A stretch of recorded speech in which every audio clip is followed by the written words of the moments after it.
What happens when one of Hollywood's most passionate actors sits down with a talk show host who seems determined to humiliate him on live television?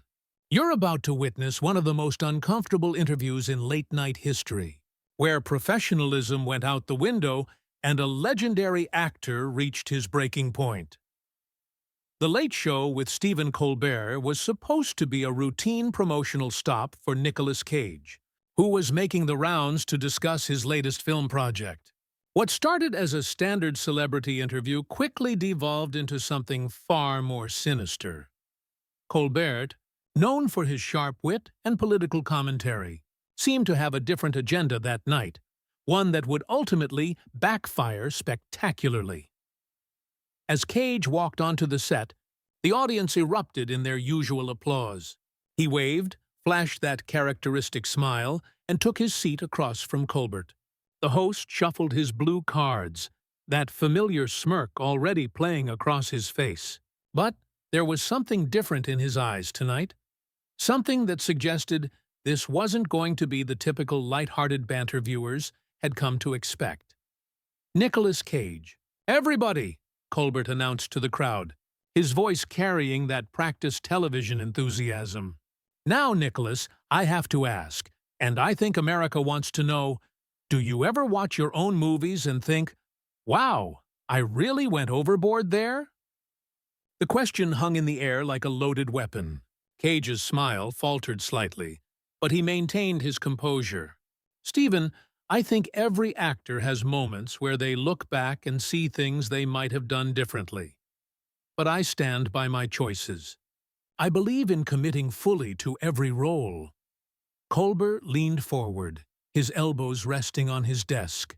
"But surely you must realize that some of your performances have become, well, let's call them internet memes.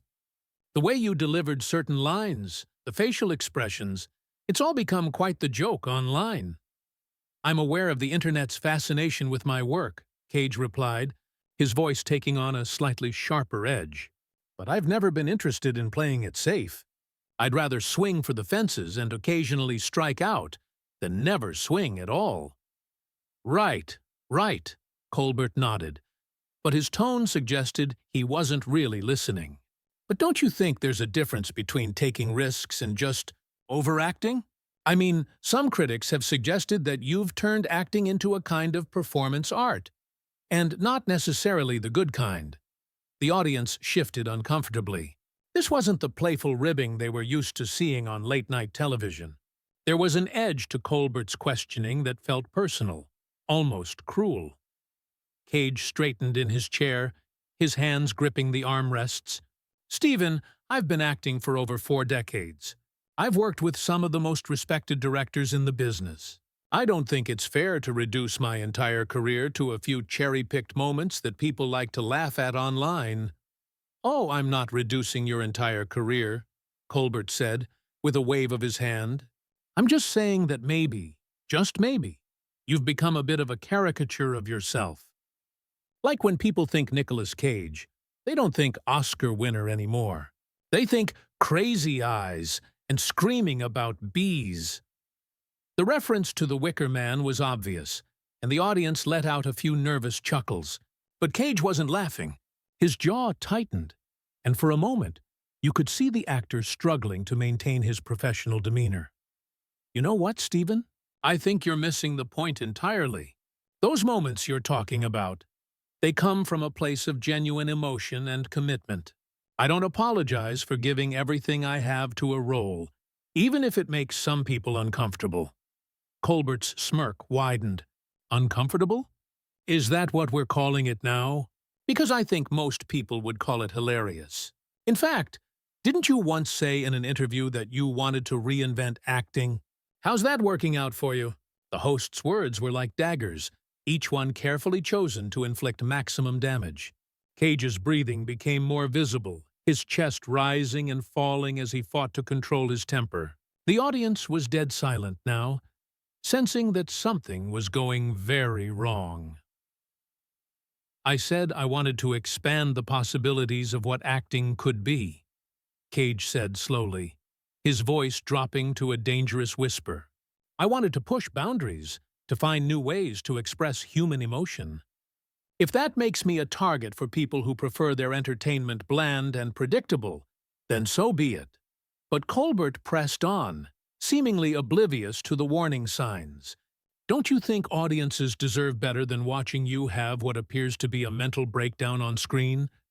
I mean, your performance in Vampire's Kiss, the way you ate that cockroach, the accent you used, it was all so bizarre that people still can't figure out if you were serious or just messing with everyone. That was the line, the moment where Colbert crossed from professional ribbing into personal attack. Cage's face went through a series of expressions, like watching a thunderstorm build in real time. His eyes narrowed, his lips pressed into a thin line, and when he spoke, his voice carried the weight of 4 decades of professional experience and personal pride. You know what, Stephen? I think I know what's happening here. You're trying to get a reaction out of me. You want me to lose my temper on your show so you can have your little viral moment. Well, congratulations! You're getting close. The tension in the studio was palpable. Camera operators zoomed in closer, sensing that television history was about to be made. Colbert, however, seemed to mistake Cage's warning for weakness and pressed forward with his attack. Oh, come on, Nicholas. Can't you take a little criticism? I thought actors were supposed to have thick skin. Or maybe that's just the good actors. The insult hung in the air like a toxic cloud. Cage stood up slowly, his chair scraping against the floor with a sound that seemed to echo through the suddenly silent studio. When he spoke, his voice was controlled, but there was fire behind his eyes. Thick skin? You want to talk about thick skin, Stephen? I've been in this business since I was a teenager. I've had critics tear apart my work. I've had directors scream at me. I've had studios try to destroy my career. But you know what I've never had? I've never had someone invite me onto their show just to humiliate me for cheap laughs. Colbert's expression shifted slightly, but he wasn't backing down. If anything, he seemed energized by Cage's response. Nicholas, sit down. You're being a little dramatic, don't you think? This is just a conversation. A conversation. Cage remained standing, his voice rising with each word. A conversation involves 2 people talking to each other with mutual respect. What you're doing is putting me on trial for the crime of being passionate about my craft. The audience was completely silent now. You could hear the hum of the studio lights, the quiet whir of the cameras. Even the production crew seemed frozen in place, unsure how to handle what was unfolding before them. Colbert leaned back in his chair, that infuriating smirk still plastered across his face. Look, Nicholas, I'm sorry if you're feeling attacked, but these are legitimate questions about your career choices. Your fans deserve to know why you've made some of the decisions you've made. My fans? Cage's voice cracked with emotion. My fans don't need you to speak for them, Stephen. My fans understand that I've spent my entire career trying to give them something genuine, something real. I don't phone it in. I don't play it safe. I give everything I have to every single role, even if it means some people are going to mock me for it. But that's exactly my point, Colbert continued, his voice taking on a condescending tone. Maybe it's time to consider playing it a little safer. Maybe it's time to admit that some of your choices haven't worked out the way you hoped they would. Cage's hands were shaking now, not from fear, but from pure rage. You want me to admit that I've made mistakes? Fine, I've made mistakes. Every actor has. But I've also created characters that people remember decades later. I've pushed the boundaries of what's possible in cinema. I've taken risks that most actors wouldn't dream of taking. And how's that working out for your career? Colbert asked with mock concern. I mean, when was the last time you were in a truly successful film? When was the last time you got a role that wasn't just capitalizing on your reputation as the crazy guy? The question was like a slap in the face. Cage's entire body tensed, and for a moment it looked like he might actually walk off the set. But instead, he did something unexpected. He started to laugh. Not a happy laugh, but a bitter, angry sound that sent chills through the studio. You know what, Stephen? I think I understand what's happening here. You're not interested in having a real conversation about acting or creativity or art. You're interested in getting your little sound bite, your little moment that's going to end up on social media with a caption about how Nicolas Cage lost his mind on television. That's not true, Colbert protested, but his voice lacked conviction. I'm genuinely curious about your artistic process. My artistic process? Cage's voice was getting louder now, more intense. My artistic process is about finding truth in every moment. It's about being vulnerable and honest and real, even when it's uncomfortable. It's about taking the script and the character and finding something deeper, something that connects with people on a human level. But, Nicholas, Colbert interrupted, don't you think that sometimes your version of truth comes across as, well, unhinged? Like when you're screaming about alphabets or declaring yourself a vampire? Is that really connecting with people? Or is it just confusing them? The reference to some of Cage's more intense performances was clearly calculated to get a reaction. And it worked.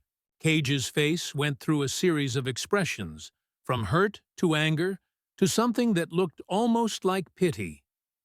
You know what the real tragedy is here, Stephen? You're supposed to be an intelligent man. You're supposed to understand comedy and performance and what it means to entertain people.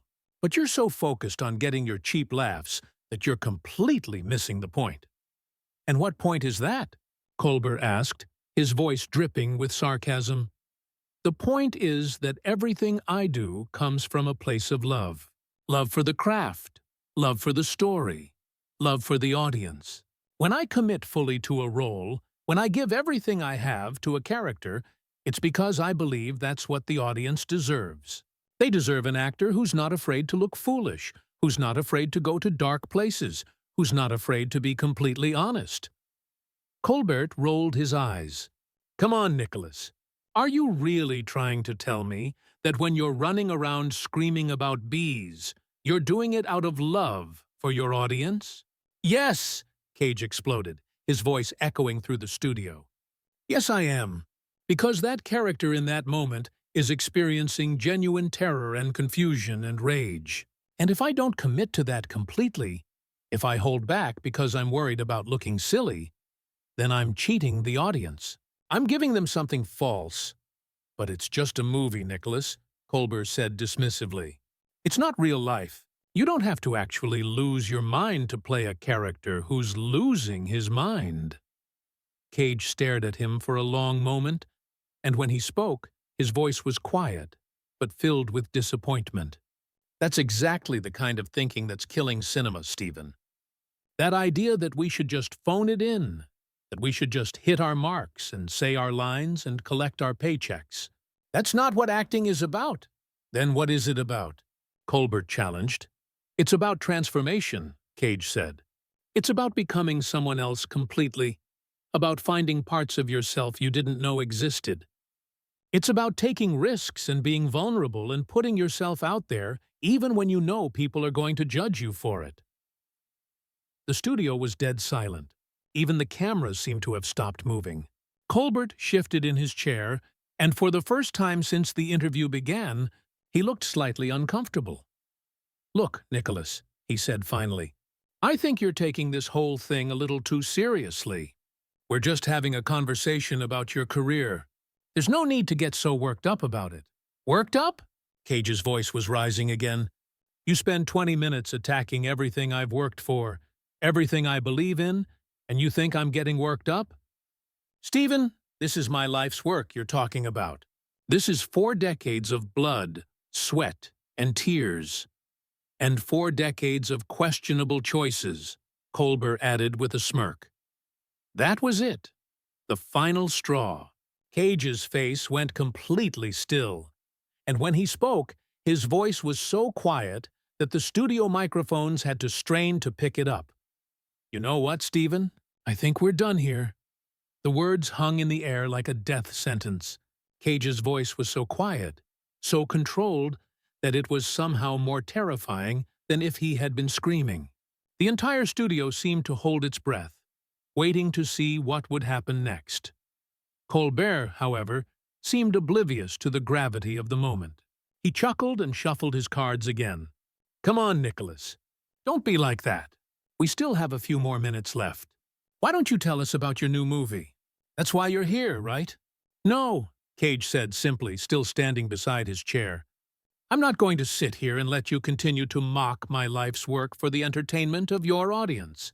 I'm not going to be your dancing monkey." "Dancing monkey?" Colbert's eyebrows shot up in mock surprise. "Nicholas, I think you're being a little paranoid. This is just a normal interview. Maybe you should sit down and take a breath." "A normal interview?" Cage's voice was getting stronger now, more intense. "Stephen, let me ask you something. When was the last time you had a guest on this show and spent the entire time telling them how terrible they were at their job?" "I never said you were terrible at your job," Colbert protested, but his voice lacked conviction. "You didn't have to say it directly.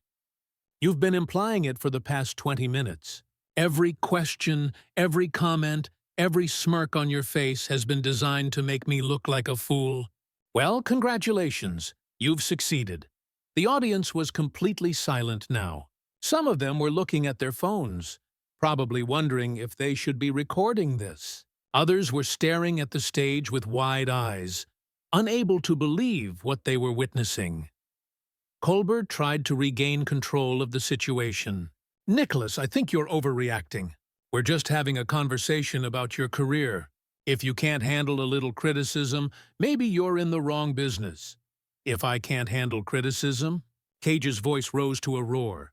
"Stephen, I've been handling criticism for 40 years. I've been called everything you can imagine. I've been mocked, ridiculed, and dismissed by critics who wouldn't know genuine artistry if it bit them in the face. But you know what? I've never had someone invite me onto their show under the pretense of promoting my work, and then spend the entire time trying to humiliate me." "I'm not trying to humiliate you," Colbert said, though even he seemed to realize how hollow the words sounded. "Then what would you call it?" Cage demanded. "What would you call spending 20 minutes attacking my performances, my choices, my entire approach to acting? What would you call reducing 4 decades of work to a series of internet memes?" Colbert's mask was starting to slip. The practiced television smile was wavering, and for the first time, he looked genuinely uncomfortable. "Look, Nicholas, maybe we got off on the wrong foot. Why don't we start over?" "Start over?" Cage laughed, but there was no humor in it. "Stephen, you can't unring a bell. You can't unsay the things you've said. You can't take back the disrespect you've shown me and my work." "Disrespect?" Colbert's voice was getting defensive now. "I never disrespected you. I was asking legitimate questions about your career choices." "Legitimate questions?" Cage's voice was incredulous. "You asked me if I ever watched my own movies and cringed. You called my performances internet memes. You suggested that I've become a caricature of myself. You told me audiences deserve better than watching me have mental breakdowns on screen. If that's not disrespect, then what is?" The studio was so quiet you could hear a pin drop. Even the production crew seemed frozen in place, unsure of how to handle what was unfolding before them. Colbert looked around desperately, as if searching for an escape route. "Nicholas, I think you're taking this way too personally," he said finally. "This is just television. This is just entertainment." "Just entertainment," Cage repeated quietly. But there was a dangerous edge to his tone. "Stephen, this is my life. This is my passion. This is everything I've worked for since I was a teenager. You sitting there in your comfortable chair making jokes about my commitment to my craft? That's not just entertainment to me. That's an attack on everything I believe in." But Nicholas Core tried again. "Surely you can see the humor in some of your more intense performances. I mean, even you have to admit that some of them are pretty over the top." "Over the top?" Cage's voice was rising again. "You know what's over the top, Stephen? Inviting someone onto your show and then spending the entire time trying to tear them down. That's over the top. What's over the top is using your platform to mock and ridicule a guest who came here in good faith." Cor was starting to look panicked. This was clearly not going the way he had planned. Look, maybe we should take a commercial break and talk about this off camera. No, Cage said firmly. We're not taking a break. We're going to finish this right here, right now. You wanted to put me on trial for the crime of being passionate about my work? Fine, let's finish the trial. Nicholas, please. Cor's voice was almost pleading now. Let's just move on. Let's talk about your new movie. My new movie? Cage's voice was filled with bitter laughter. Why would I want to talk about my new movie with someone who clearly has no respect for anything I've ever done? Why would I want to give you the opportunity to mock that too? The tension in the studio was unbearable. Camera operators were zooming in closer, sensing that they were witnessing something historic. Cor was sweating now, his carefully constructed television persona crumbling before everyone's eyes. Nicholas, I'm sorry if you feel like I've been unfair to you, he said. That wasn't my intention. Your intention? Cage's voice was incredulous. Stephen, your intention was crystal clear from the moment I sat down. You wanted to get a reaction out of me. You wanted to push me until I snapped so you could have your little viral moment. Well, congratulations. You got it. That's not true, Cor protested weakly, isn't it? Cage's voice was getting louder again. Then explain to me why every single question was designed to make me look foolish. Explain to me why you spent 20 minutes attacking my work instead of actually talking about my new project. Cor had no answer. He sat there speechless as Cage continued his devastating critique. You know what the real tragedy is here, Stephen? You had the opportunity to have a real conversation with someone who's dedicated his entire life to the craft of acting. You could have asked me about my process, about my inspirations, about what drives me to take risks. Instead, you chose to turn it into a comedy routine at my expense. I was just trying to be entertaining, Cor said desperately. Entertaining? Cage's voice was filled with disgust. You think humiliating your guest is entertaining? You think mocking someone's life's work is funny? Let me tell you something, Stephen. Real entertainment comes from genuine human connection. It comes from honesty and vulnerability and truth. What you've done here tonight is the opposite of entertaining. It's cruel. The studio was dead silent. Even the audience seemed to have stopped breathing. Cor looked around desperately, but there was nowhere to run, nowhere to hide. Nicholas, he tried one more time. I really think you're overreacting to this whole thing. Overreacting? Cage's voice was quiet now, but filled with a cold fury that was somehow more terrifying than his earlier outbursts. Stephen, I've given you more respect than you deserve. I've sat here and tried to have a civilized conversation with you, while you've attacked everything I hold dear. If that's overreacting, then I guess I'm guilty as charged. Cage started to walk toward the edge of the stage, but then he stopped and turned back to face Cor one last time. You know what, Stephen? I feel sorry for you. I really do. Because you're so focused on getting your cheap laughs that you've forgotten what it means to be human. You've forgotten what it means to treat people with dignity and respect. And that's not just a failure as a talk show host. It's a failure as a person. With that, Nicolas Cage walked off the set, leaving Stephen Cor sitting alone at his desk, speechless and humiliated. The studio remained silent for what felt like an eternity before someone finally had the presence of mind to cut to a commercial break. What started as a routine promotional interview had turned into one of the most uncomfortable moments in television history, all because a talk show host forgot that the person sitting across from him was a human being with feelings, dreams, and 4 decades of dedication to his craft. So, there you have it. The full story of how Nicolas Cage stood up to Stephen Cor's relentless attacks and walked off the set with his dignity intact.